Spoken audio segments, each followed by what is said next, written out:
Magandang buhay mga ka-good news. Basketball na tayo sa NBA. LeBron humakot ng 30 puntos para ipanalo ang kanilang Game 4 sa kanilang home court. Narito ang balita. Game 4 ng NBA Playoffs. Kumapit pa ang Lakers mula sa 3-0 lead ng Nuggets. 30 points lang naman ang ibinigay ni King James para hindi sila ma-sweep ni Nikola Jokic at ng Denver. Pinataob ng Lakers ang Nuggets sa score na 119-108 at sa Martes na ang Game 5 kung saan magkakaalaman na kung tuluyan ng tatapusin ng Nuggets ang serye. Wow, grabe talaga tong effort ni King James dito. Katulad dito nung nasa Cavalier pa siya, ng ganito rin, ma-swift na sila ng Golden State Warriors.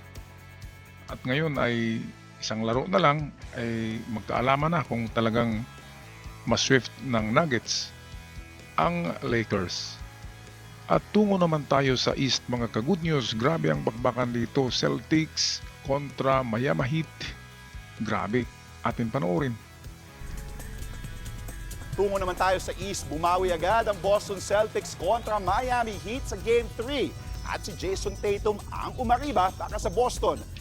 Matapos niyang magtala ng 22 points, 11 rebounds at 6 assists. Nagtapos ang laban sa score na 104-84. Sa Martes din, sila muling magbabakbakan para sa Game 4. Atin abangan yan sa Martes.